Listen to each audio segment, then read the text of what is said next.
चलो, ग्रेविटेशन।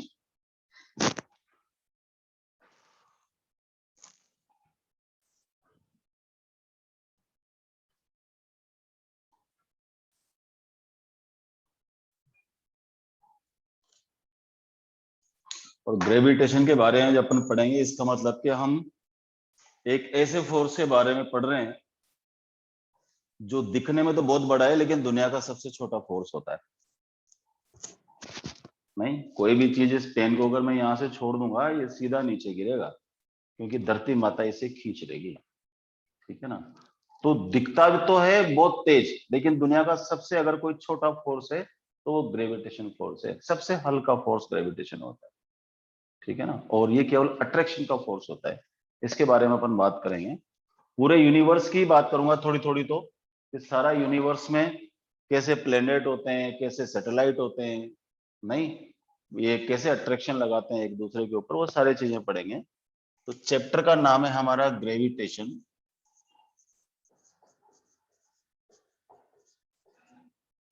ये अगर चैप्टर आप ध्यान से पढ़ लेते हो तो आपके 3 चैप्टर क्लियर हो जाते हैं। ग्रेविटेशन तो हो ही जाता है, साथ में एक इलेक्ट्रोस्टैटिक्स होता है, 12th क्लास का पहला ही चैप्टर होता है इलेक्ट्रोस्टैटिक्स। वो इलेक्ट्रोस्टैटिक्स भी आपका इसके साथ आधे से ज्यादा चैप्टर कंप्लीट हो जाता है। और एक और चैप्टर आएगा उसमें, उसको बोलेंगे हम मैग्नेटिज्म। तो 3 फील्ड आएंगे, और तीनों फील्ड में बिल्कुल सेम सारे डेरिवेशन हैं, सेम फॉर्मूले हैं, और सेम टाइप के कॉन्सेप्ट्स हैं। इसलिए इसको बहुत धीरे धीरे से पढ़ाऊंगा चैप्टर को। आप लोग ट्राई कीजिए इसको समझने की, बहुत इंपॉर्टेंट चैप्टर है। ठीक है। ग्रेविटेशन, ग्रेविटेशन फील्ड की बात करेंगे। और इसमें भी किसका कंट्रीब्यूशन? न्यूटन का ही है। न्यूटन अंकल कहीं भी नजर आ जाते हैं। तो Newton's law of gravitation, Newton's law of gravitation. आप कोशिश करें कि इस चैप्टर की सारी चीजें लिखें। ठीक है। क्योंकि इसकी जैसी ही चीजें हमारे बाकी के 2-3 चैप्टर में भी आने वाली है 12th में। Newton's law of gravitation. और ग्रेविटेशन का न्यूटन्स लॉ ने क्या बताया, देख, उसने बताया कि force of attraction, force of attraction, ये फोर्स केवल अट्रैक्शन का होता है। Force of attraction between two bodies. अब ये 2 बॉडीज कहीं भी हो सकती है, 2 अर्थ पे भी हो सकती है। एक बॉडी किसी उस पर मार्स पर रखिए, एक बॉडी यहाँ पर अर्थ पर रखिए, उनके बीच में फोर्स लगता है। कितना कम लगता है, कितना नहीं लगता है, वो बात की कहानी है, लेकिन सबके बीच में फोर्स लगता है। कोई भी 2 मास है, उनके बीच फोर्स लगेगा।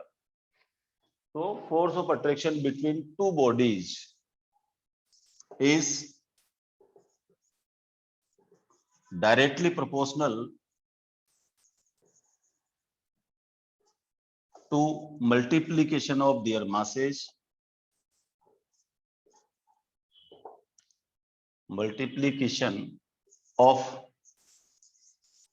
their masses, and inversely proportional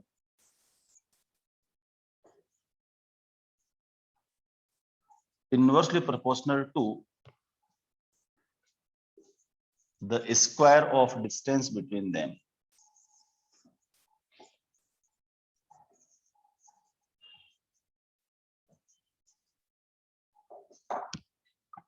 Force of attraction between two bodies is directly proportional to the multiplication of their masses and inversely proportional to the square of distance between them.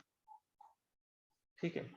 ऐसा कैसा ही जो rule है वो आएगा आपके electrostatics में। वहां पर मैं बोलूंगा कि फोर्स ऑफ अट्रैक्शन और repulsion between two charges, mass है यहां पर, वहां पर चार्ज आ जाएंगे। Force of attraction between attraction and repulsion. Mass वाले केस में तो केवल अट्रैक्शन ही होता है, मास में रिपल्सन नहीं होता। लेकिन चार्जेज में रिपल्सन भी होता है और अट्रैक्शन भी होता है। 2 सेम चार्ज रख देंगे, रिपल करेंगे। पॉजिटिव चार्ज, 2 नेगेटिव रिपेल करेंगे, एक पॉजिटिव एक नेगेटिव अट्रैक्ट करेगा। बाकी सही सही रहेगा। मल्टीप्लीकेशन ऑफ देयर मासेस, मास की जगह चार्ज आ जाएगा और स्क्वायर ऑफ डिस्टेंस सब में सेम रहेगा। तो तीनों ही फोर्स स्क्वायर ऑफ डिस्टेंस के इनवर्सली प्रोपोर्शनल चलते हैं। तो अगर फिलहाल तो इसकी बात करते हैं, तो मान लो दो बॉडीज है हमारे पास, अलग अलग मास की है, m1 m2 मास की है। इनके बीच की डिस्टेंस अगर r हो तो इनके बीच जो फोर्स ऑफ अट्रैक्शन लगेगा F directly proportional to m1 into m2। Force of attraction between them is directly proportional to m1 into m2। Mass के मल्टीप्लाई के डायरेक्टली प्रोपोर्शनल होगा। और दूसरा inversely proportional to square of distance. Force is directly proportional to multiplication of their masses and inversely proportional to the square of distance between them। अगर मैं दोनों को combined कर दूं, दोनों नियमों को, तो आ गया कि A proportional to m1 m2 upon r square, या F is equal to G m1 m2 r square. ये मैग्नीट्यूड की बात कर रहा हूं, G m1 m2 by r square. ये फोर्स है। यहां पर m1 m2 क्या है? मास है। और r क्या है? Distance between two bodies.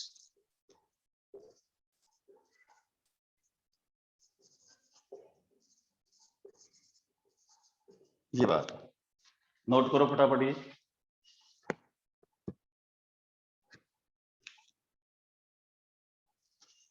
Note करिए।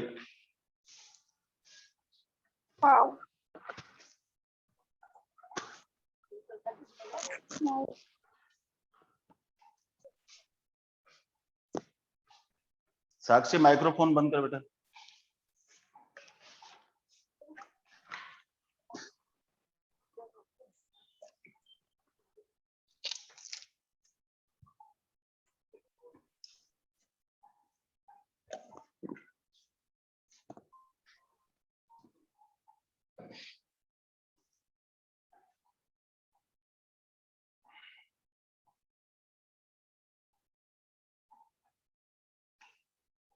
I repeat, force of attraction between two bodies is directly proportional to the multiplication of their masses and inversely proportional to the square of distance between them। इसका मतलब चाहे m1 बढ़े m2 बढ़े, force बढ़ेगा। और अगर distance को अपन बढ़ाएंगे तो उनका फोर्स जो होगा उनके बीच में, अट्रैक्शन फोर्स, वो रैपिडली घटेगा। इसलिए जो दूर की बॉडीज होती है उनमें फोर्स तो लगता है, लेकिन वो फोर्स बहुत कम होता है, उसका फोर्स का मैग्नीट्यूड बहुत कम होता है। देखो ऐसे ग्राफ बनाते हैं इनके बीच में।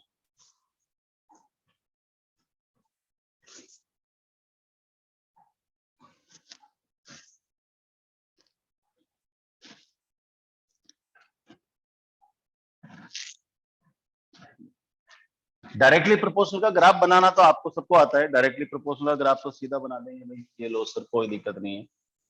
ये इधर m1 m2 ले लिया और इधर हमने फोर्स ले लिया, ठीक है।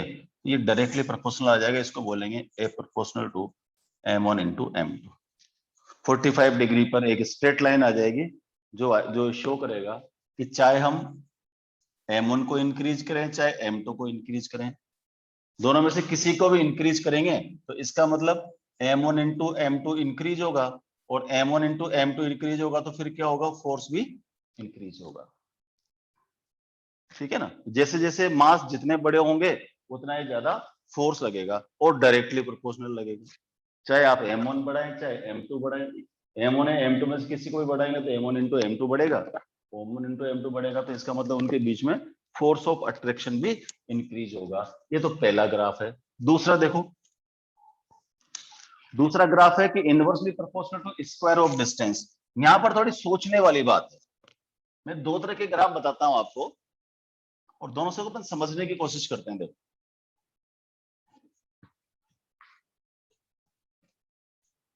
दोनों को कंपेयर करके समझने की कोशिश करते हैं। इफ अगर ऐसा होता कि F inversely proportional to R, समझना ध्यान से, ये हमारा ग्राफ नहीं है। हमारा ग्राफ तो ये बनेगा, कि F inversely proportional to R square. लेकिन दोनों का डिफरेंस समझाता हूं आप लोगों को।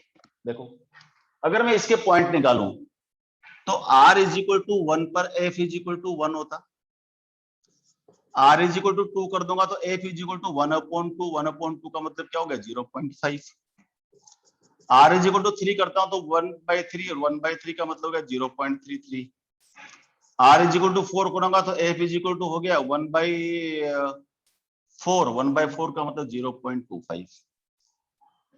इसका मतलब इनवर्सली प्रोपोर्शनल टू r में जैसे जैसे r बढ़ रहा है, r की वैल्यू बढ़ रही है और f की वैल्यू कम हो रही है। पहले 1 था, 2 पर आधा रह गया, 3 पर तो 1 ये हो गया, 4 पर तो 1 क्वार्टर ही रह गया। अगर मैं इसका ग्राफ बनाता, देखो इसे 1 2 3 4, इधर मैं फोर्स लेता, ठीक, तो इसका मतलब 1 पर तो मैक्सिमम है,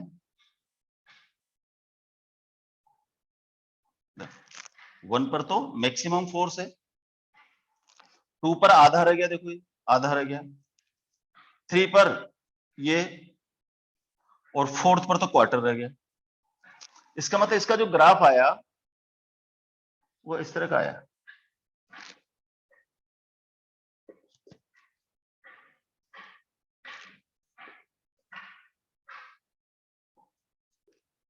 ऐसे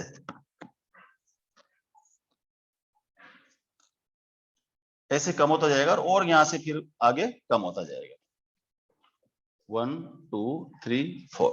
लेकिन यहां पर क्या है, इसके अगर पॉइंट निकालें अपन तो देखो r इज इक्वल टू 1 पर f इज इक्वल टू 1 है, r इज इक्वल टू 2 करते f इज इक्वल टू क्या हो गया 2 स्क्वायर यानी कि 1/4 0.25।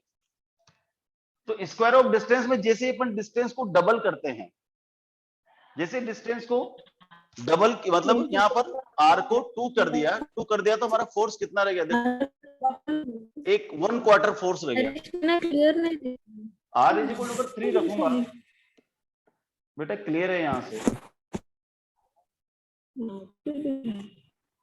r इज इक्वल टू 3 रखूंगा तो f is equal to 1/3 square 1/9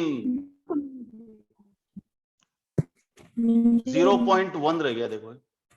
और r इज इक्वल टू 4 कर दूंगा तो f is equal to 1/4 square 1/16 0.06। दोनों में फर्क देखो, एक में भी पहले भी फोर्स डिक्रीज हो रहा है, अभी भी फोर्स डिक्रीज ही हो रहा है, लेकिन पहले जो फोर्स डिक्रीज हो रहा था उसके जो स्लोप आया था वो स्लोप कम था। अगर मैं इसका ग्राफ बनाऊं तो इसका स्लोप देखो, ये 1 ये 2 ये 3 ये 4, ये मान लो मैक्सिमम है, यहां पर देखो 1 क्वार्टर रह गया है, 2 करते ये 1 और 2, पहला पॉइंट अगर यहां पर है तो ये दूसरा पॉइंट देखो यहीं रह गया, इतना तेजी से घट गया है। और 3 करते ही तो 0.1 रह गया भाई, ये 0.1, और 4 करते ही तो 0.06 ही रह गया। दोनों में क्या फर्क है, दोनों में फर्क देखो, इसका स्लोप कम है, इसका स्लोप ज्यादा है, इसका स्लोप कम है और इसका स्लोप कितना ज्यादा है, देखो बहुत तेजी से गिर रहा है। ठीक है, इसका मतलब क्या हुआ, इसका मतलब ये हुआ कि जैसे जैसे हम डिस्टेंस बढ़ाते हैं ग्रेविटेशन फोर्स तेजी से डिक्रीज होता है, जैसे डिस्टेंस बढ़ाएंगे ग्रेविटेशन फोर्स होगा वो तेजी से डिक्रीज होगा, बहुत तेजी से डिक्रीज होगा। तो दोनों में डिफरेंस समझ आ गया बेटा, ठीक है। तो पहला डिफरेंस क्या है कि अगर f inversely proportional to r होता तो r बढ़ाने से f घटता तो सही, लेकिन उसकी जो वैल्यू है उसका जो स्लोप है वो कम होता। लेकिन अगर inversely proportional to square of distance है, इसका मतलब क्या हुआ, इसका मतलब ये हुआ कि जैसे जैसे अपन डिस्टेंस बढ़ाएंगे फोर्स बहुत तेजी से घटेगा। तो आपको ये वाला ग्राफ बनाना है कि f inversely proportional to r square, और यहाँ लिखना है कि अगर r को बढ़ाता हूं तो f तेजी से डिक्रीज होगा। ठीक है, तो ये एक ग्राफ हटा रहा हूं, ये आपके काम का नहीं है। यहाँ पर आपको जो ग्राफ, ये दोनों में केवल कंपैरिजन दिखाने के लिए बताया था कि f inversely proportional to r हो तो r बढ़ाने से फोर्स डिक्रीज तो होगा, लेकिन इतना तेजी से डिक्रीज नहीं होगा। लेकिन 1/r स्क्वायर करूंगा तो r बढ़ाने से फोर्स बहुत तेजी से डिक्रीज होगा। समझ आएगी बात? ये वाला ग्राफ बनाओ।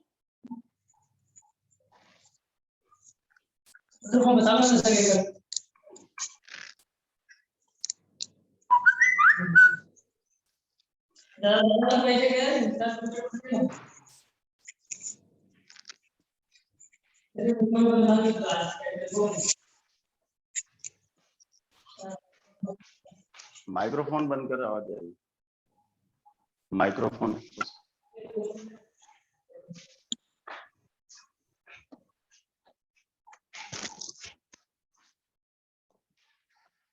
बना ले बेटा। तो इस तरह से हमारे पास दो तरह के ग्राफ बन गए, एक तो इनवर्सली प्रोपोर्शनल और एक दूसरा inversely proportional to square of distance. दोनों का फर्क समझ में आ गया होगा आपको, ठीक है? तो इसका मतलब force of gravitation between two bodies is directly proportional to the multiplication of their masses and inversely proportional to the square of distance. तो यहां से हमारे पास अगर एफ है तो ये हो गया जी m1 m2 by R square. अब इसको अगर मैं वेक्टर में लिखूंगा तो ऐसे लिखूंगा कि F is equal to minus G m1 m2 by R square R cap. ठीक है, यहां पर माइनस साइन क्यों आया? माइनस साइन आया कि gravitational force is attraction only.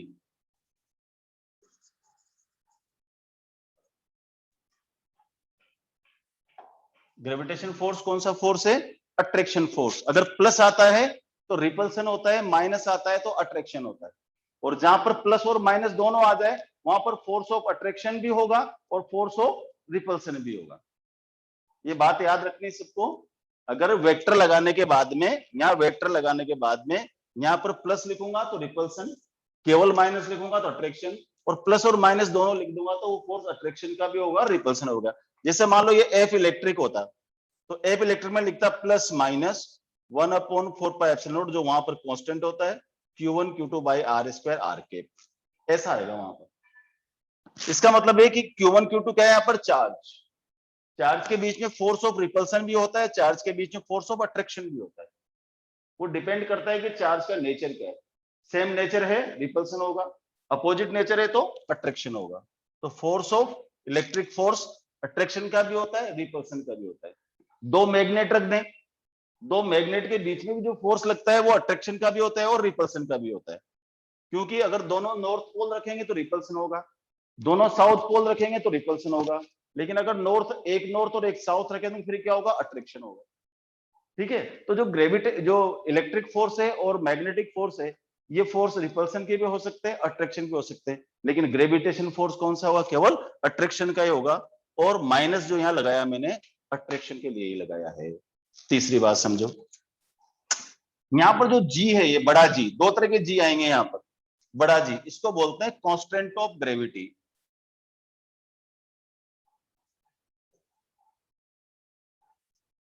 क्या बोलते हैं इसको अपन? कांस्टेंट ऑफ ग्रेविटी या ग्रेविटेशनल कांस्टेंट। ग्रेविटेशनल कांस्टेंट और यूनिवर्सल कांस्टेंट।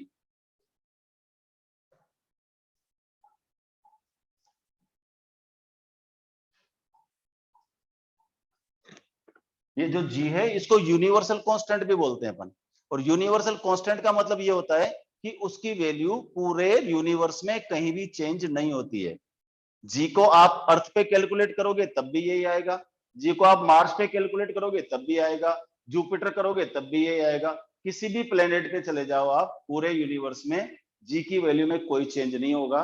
और जिस कांस्टेंट की वैल्यू में कोई चेंज नहीं होता है उसको हम बोलते हैं यूनिवर्सल कांस्टेंट। ऐसे और भी कांस्टेंट आएंगे आगे फिजिक्स में, आप लोगों को बताऊंगा मैं। एक जे आएगा, मैकेनिकल इक्विवेलेंट ऑफ हीट, ये भी यूनिवर्सल कांस्टेंट है। एक आएगा R, gas constant, gas constant भी यूनिवर्सल कांस्टेंट होता है। ठीक है, तो ये कुछ कांस्टेंट्स हैं जो यूनिवर्सल कांस्टेंट होते हैं। तो यहाँ पर जो कैपिटल जी हम पढ़ रहे हैं, जिसको हम ग्रेविटेशनल कांस्टेंट या कांस्टेंट ऑफ ग्रेविटी बोलेंगे, ये कांस्टेंट कैसा है? यूनिवर्सल कांस्टेंट है। इसका मतलब ये हुआ कि इसकी वैल्यू पूरे ब्रह्मांड में, पूरे यूनिवर्स में कहीं भी चेंज होने वाली नहीं है। तो फिर वो सर बोले वैल्यू क्या होती है वो भी बता दो। तो वैल्यू जो होती है इसकी 6.67 इंटू 10⁻⁻11 इसकी यूनिट है newton into metre square upon KG square. इसको अगर ये तो एमकेएस में लिखा है, एसआई में लिखूंगा तो 6.67 into 10⁻11 N M two KG -2 ऐसे लिखूंगा इसको। This is the value of gravitational constant और ये आपको लर्न करनी है। आईआईटी वालों को दी जाती है, नीट वालों को वैल्यूज नहीं दी जाती कांस्टेंट की, आप लोगों को याद करनी पड़ेगी। The value of gravitational constant is 6.67 into 10⁻11 newton into metre square divided by KG square. आप बोलोगे सर इसका यूनिट कैसे आया? देखो यूनिट कैसे आया, देखो यहाँ पर G इज इक्वल टू ए पर square m1 into m2। Force किसमें होता है? न्यूटन में। डिस्टेंस किसमें? मीटर में। KG into KG, KG square. ऐसे यूनिट आया इसका, है ना बेटा।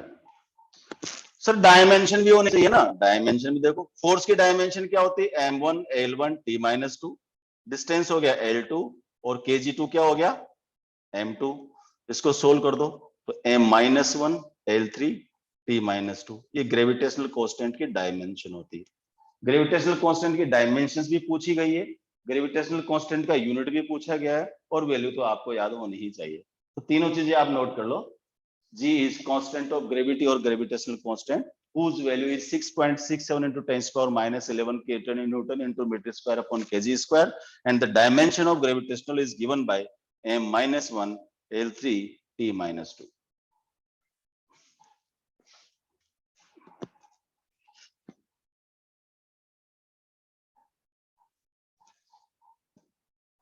और माइनस साइन क्या बता रहा है यहाँ पर कि ग्रेविटेशनल फोर्स केवल अट्रैक्शन का होता है, ग्रेविटेशनल फोर्स कभी भी रिपल्सन का नहीं हो सकता। दो बॉडीज केवल अट्रैक्ट कर सकती हैं, रिपेल नहीं कर सकती अगर वो चार्ज नहीं है तो। लेकिन अगर बॉडी चार्ज हो जाएगी तो फिर वो अट्रैक्ट भी कर सकती है और रिपेल भी कर सकती है। ठीक है भाई, चलो और बात करते हैं थोड़ी सी। Sir 1 minute sir. लिख लो, इधर का लिख लिया था ना।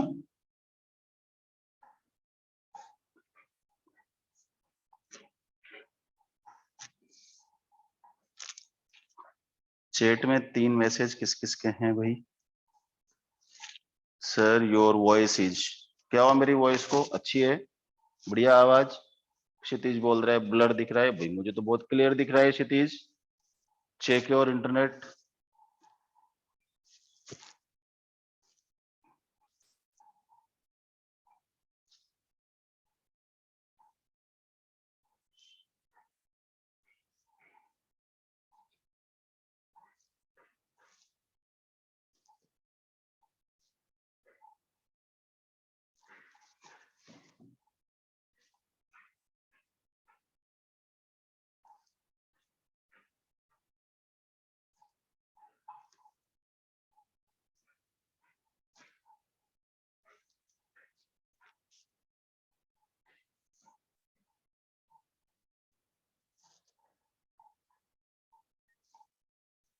देख लिया सबने?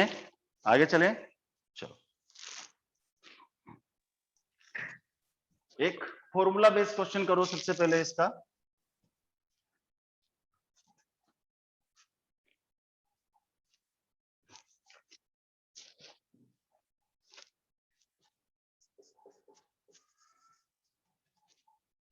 Calculate gravitational force between two bodies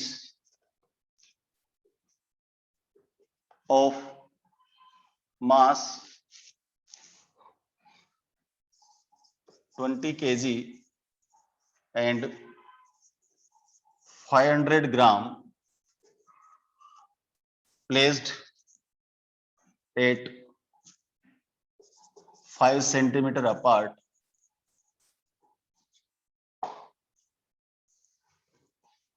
formula है सर m1 दे रखा है, m2 दे रखा है, सोल्व कर लेंगे। इसमें क्या रखा है करके बताओ, सबको आ जाएगा 100%। फिर मैं चेक, ठीक है। पहले वाले क्वेश्चन का आंसर था 2.65 माइक्रो न्यूटन। दूसरा question two bodies of equal masses when placed at 10 centimeter apart experience 12.5 millinewton force.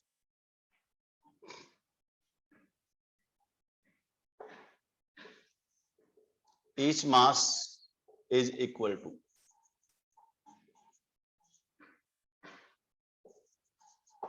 तो each mass है वो कितना था ये बताना पड़ेगा आपको.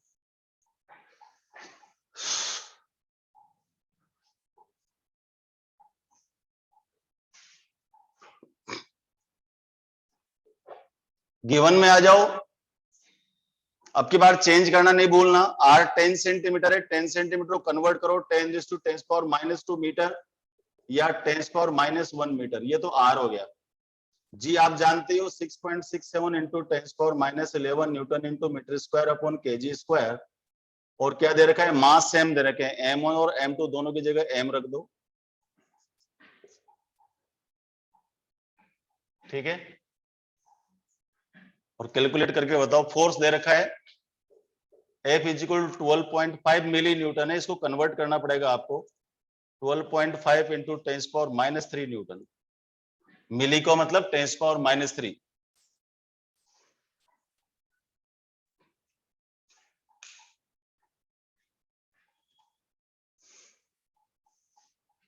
सेम फॉर्मूला लगेगा. -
12.5 डिवाइडेड बाय 6.67 कर लो. कितना आ रहा है?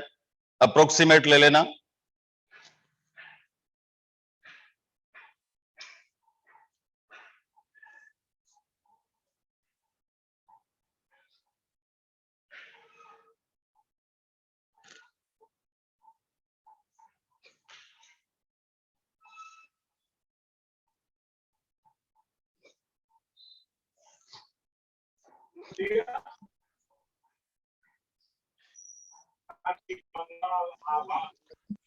मैं ये क्यों कह रहा हूं? मुझे गर्व है मेरी पार्टी के पास दिलीप घोष जैसे अध्यक्ष है. अरे बेटा मोदी जी का भाषण मुझे मत सुना रहे.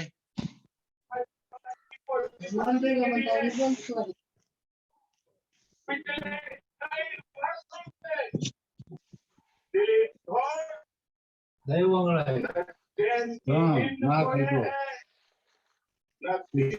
जल्दी करो. 12.5 डिवाइडेड बाय 6.7 करो और उसका स्क्वायर रूट निकालो तब मास आएगा.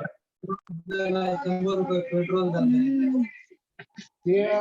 याच्यानं होत नसतं. यानं केलं आंतरराष्ट्रीय सर्व होतात. आपल्या तिकडे जावं का बाहेर कोमल कदम बेटा माइक्रोफोन ऑफ करिए आपका।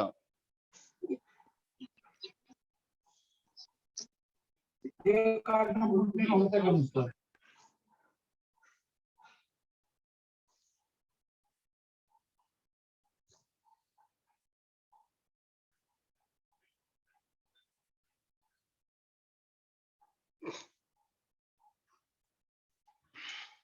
ये आएगा बेटा 1.87 इंटू 10⁶, ये m स्क्वायर है, तो यहाँ से m कैलकुलेट करना है तो आपको रूट निकालना पड़ेगा। 10⁶ का तो 10⁻³ हो गया, लेकिन 1.87 का रूट निकालो और पुट करो।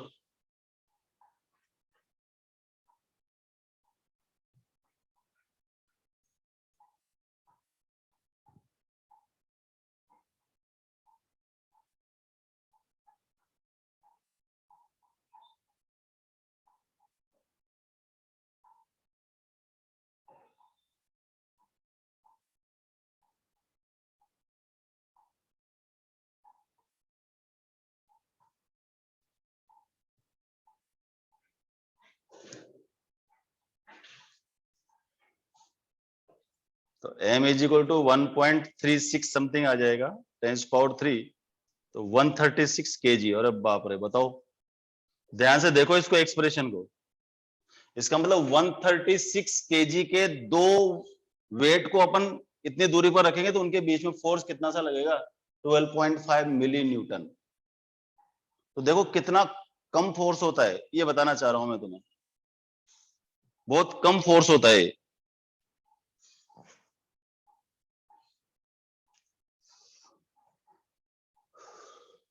नेक्स्ट लिखो,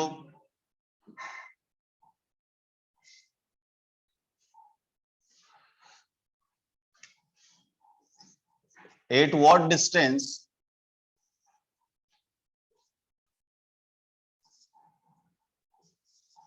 two objects each 250 kg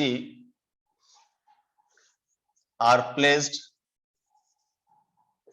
that they experience 2.25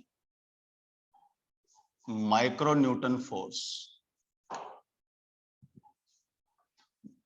250 kg के दो ऑब्जेक्ट को हम कितनी दूरी पर रखें कि उनके बीच में 2.25 माइक्रोन्यूटन फोर्स लगे। अब ये मैं नहीं बताऊंगा, ये आपको करके बताना है। आर निकालना है आपको, आर फाइंड करो फटाफट।